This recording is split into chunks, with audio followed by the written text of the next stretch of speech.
Bueno, me parece que esas estadísticas no extrañan cuando el uso de esta herramienta, como se ha dicho, el régimen de excepción, se convierte ya no en excepción, sino que en una cosa permanente. Y peor aún, si se le traduce principalmente a miembros de la Fuerza Armada, a soldados, se les traduce de que el régimen les da cheque en blanco para hacer lo que quieren, capturar a quien quieren, cuando quieran. Ese, ese mensaje de un poder absoluto heredado del presidente y que por consiguiente es impune para ellos, para los principalmente soldados, que no tienen ninguna formación relacionada con seguridad, sino que con acciones militares de guerra, pues obvio se presentan abusos como era de esperarse en un régimen que se mantiene de esta manera.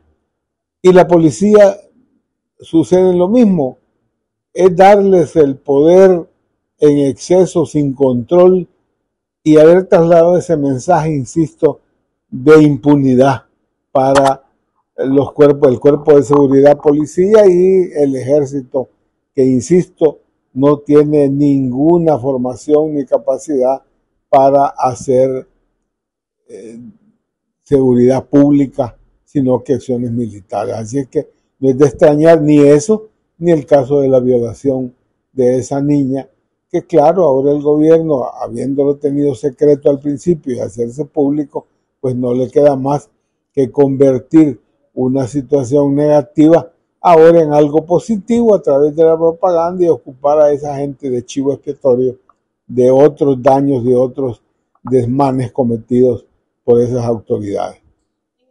Es que lo que, insisto, el haber trasladado el mensaje de que el régimen de excepción es para hacer lo que le da la gana, pues no es extraño con gente que no esté entrenada para seguridad pública, sino que para acciones de carácter militar, por un lado, y por otro que tienen ese mensaje de abuso. No es extraño, por ejemplo, que las personas relacionadas con este crimen estén ubicadas militarmente en la naval, que es donde está, de donde viene el ministro de la Defensa. Seguramente tienen ahí para ellos un mensaje que todavía aumenta su criterio de impunidad. Así es que eso no es extraño, no solo eso se está dando, esos desalojos, pues simplemente la gente antes estaba a expensas y con el daño de la mara, como dice un comercial que está haciendo el gobierno, que estaban presos. Bueno, ahora en lugar de la mara lo que tienen es al ejército y los cuerpos y la policía haciendo algo similar, es decir, gestionando presión y quitando la paz de la que tanto habla el presidente. Es que el régimen de excepción ya se estiró y sirve para otras cosas, ya no solo para el tema de la guerra contra las maras, que evidentemente es exitosa en cuanto a reducir la acción de estos grupos pandilleriles en las comunidades. Insisto, sí, pero el problema es que ahora tiende a ocuparse en el marco de política, es decir, se va a usar en la temática electoral donde ya estamos inmersos. Así es que la diputada señala una cosa de que va a profundizarse en los próximos meses.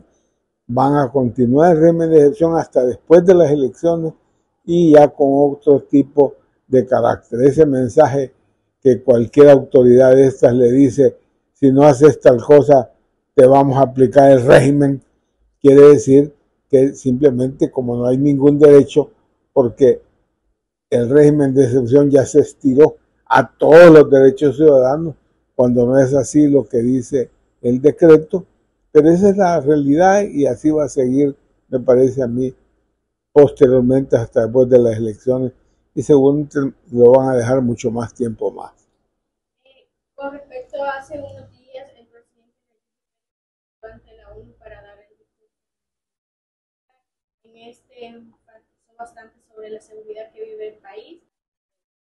Yo creo que los temas que él pretendía mostrar, que es justificar todo el costo colateral, como dicen, de un régimen como este, no le interesaba a la audición de Naciones Unidas seguir escuchando un argumento y una justificación de hechos que no la tienen.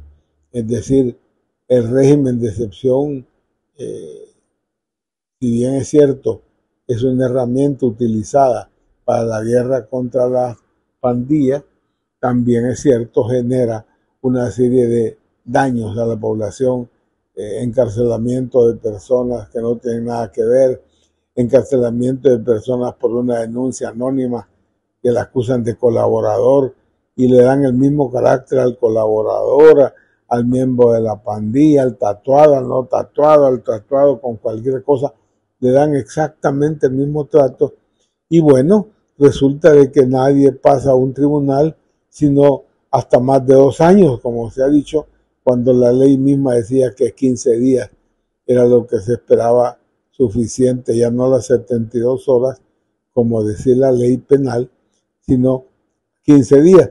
Sí, pero con tantos miles de personas encarceladas, la Fiscalía no tiene ninguna capacidad para cumplir con esos plazos. Entonces, bueno, la gente pasa 2 años metida injustamente. Lo terrible de esto, y lo que faltó decir al presidente, quizá en Naciones Unidas, es qué medidas se toman para, primero, cuando esos maleantes que la gente rechaza totalmente y todos consideramos que deben de estar en la cárcel y cumplir su pena. Pero ¿qué pasa cuando terminen de cumplir la pena? Si las penas, entiendo, son de 20 años. Suponete que fueran de 40 años y lo metieron a una persona de 20. Pero va a tener 60. ¿Qué va a pasar cuando tenga que salir porque ya purgó su pena? Debería haber todo un diseño también de que esas personas puedan, después de cumplir su pena, reincorporarse a la sociedad en otras condiciones. Ese es un tema. Pero, ¿y las víctimas? Las víctimas que han sufrido el hecho de que encarcelen a una persona inocente y esa persona inocente pasó ahí 2 años, año y medio, sale en pésimas condiciones, pero no solo eso, perdió su trabajo, si tenía negocito lo perdió, e incluso han perdido hasta su familia. Entonces, ¿qué hay para resarcir el daño causado de manera injusta por parte del Estado? El presidente, me parece a mí, debería tomar también esos aspectos para que fuese escuchado en Naciones Unidas y tenga credibilidad. Creo que después de su primera experiencia, cuando se tomó la foto, selfie, hizo todo lo que le planteó a Naciones Unidas, ha perdido credibilidad, ha perdido prestigio en el mundo internacional y eso es reflejo de lo que yo vi en las cámaras. Entiendo que es cierto o no es cierto, pero ahí se veía totalmente vacío el recinto de Naciones Unidas. Pues no se sabe nada del SECO porque todo eso es secreto. Y la señora de Derechos Humanos, la procuradora, es una vergüenza. Según como está su normativa, ella debería de ir, pero sin avisar, llegar de sorpresa para poder enterarse de verdad. Pero ir con el propio director de penales e ir junto con el colombiano extranjero que han contratado para que dé la voz del presidente en el tema y a un recorrido como que es tour turístico, eso no es un rol de derechos humanos. El señor ese dijo en Naciones Unidas, el colombiano, que aquí no habían torturas porque nadie las había denunciado en la fiscalía. ¿Y quién va a ir a presentar una denuncia de torturas a un fiscal y a una fiscalía que es parte del aparato del Estado, es decir, que está al servicio del presidente de la República? Entonces, por eso ha perdido credibilidad también este señor y hasta donde entiendo en el organismo internacional donde dijo eso, pues no tuvo ninguna credibilidad. Y sí han escuchado otras instituciones como Cristosal, que lleva en detalles de lo que sucede. Si hay fallecidos o no en la megacárcel, no tengo idea, pero sí hay más de 150 en las otras cárceles. Evidentemente, por la forma en que han sido tratados en las cárceles y también en el tema de la prohibición de atenciones a enfermos, y ni siquiera eso, hasta la comida ahora cobran mordida entre comillas por pasar lo que los parientes le envían a los reos. Y esas cosas, ¿por qué no las señala la procuradora? Es realmente penosa la actuación de la señora. En otro tema, ya pasando al ámbito electoral, muchos organismos de que El Salvador está entrando a una, o está a la puerta de una posible, si el presidente insiste todavía en reelegirse en las próximas elecciones.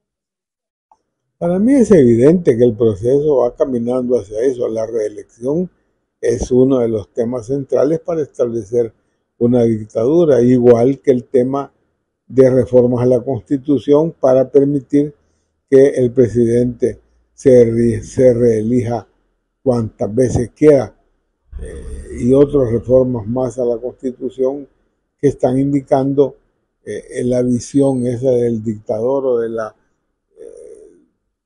control del Estado por un solo hombre, y luego todas las reformas electorales que reducen la participación de la oposición y concentra el poder en un solo partido, que nos lleva a un partido hegemónico como es ahora, pero es posible a que exista un solo partido, cosa que no es extraña en un modelo autoritario, como lo fue Hitler, como fue Mussolini, como lo es Fidel Castro, como lo es Maduro, como es Daniel Ortega, etcétera. Hay una lista importante de personas que han hecho algo similar a lo que el presidente Bukele hace aquí.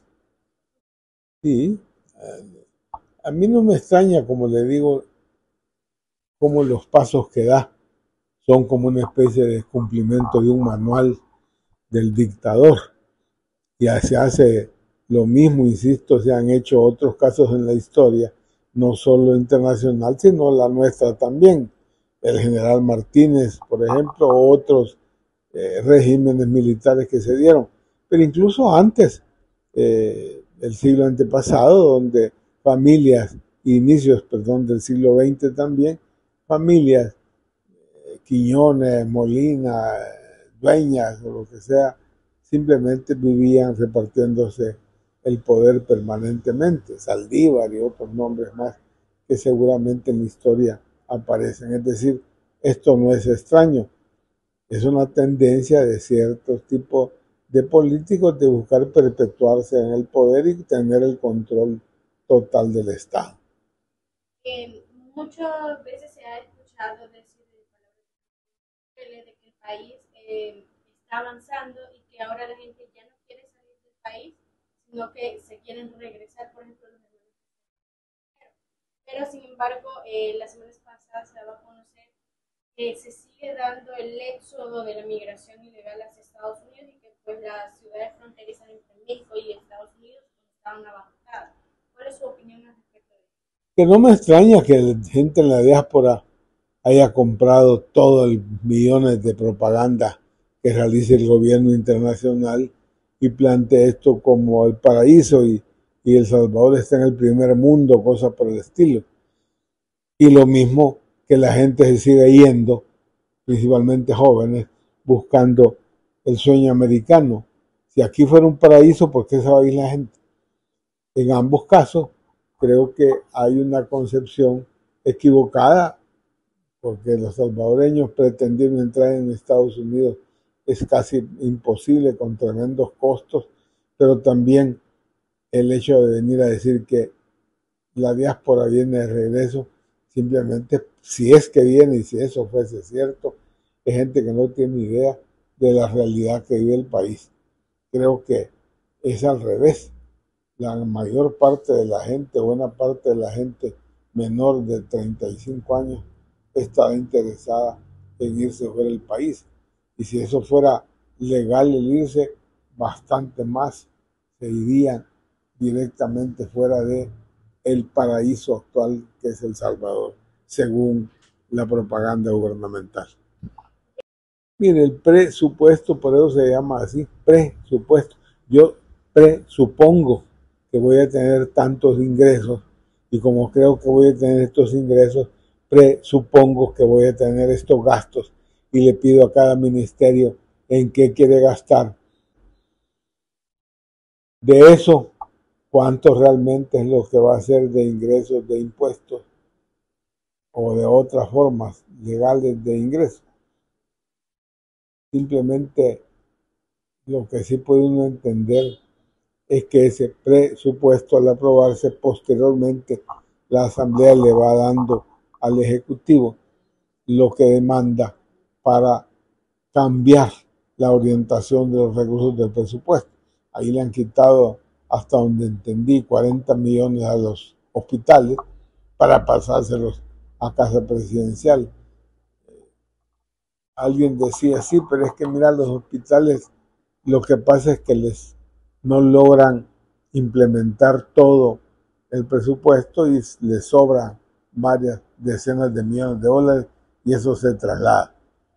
A mí me parece que la denuncia de la gente de que sigue sin tener medicina, de que tiene que hacer otras enormes colas, que cuando le dan una cita se la dan hasta para 6 meses después. Creo que todos esos vicios están ahí presentes y la gente tiene que entender que no se pueden resolver este tipo de problemas si no es con un proyecto de carácter nacional de otro tipo. Pero mientras se siga en un esquema de concentración de poder y publicitariamente plantear que estamos casi en el primer mundo, pues es totalmente inaceptable y tiene las consecuencias que la gente se sigue yendo y otras que creen que es posible seguirán viniendo, pero pronto encontrarán seguramente la realidad y desgraciadamente hay gente que se va a ir de nuevo fuera del país.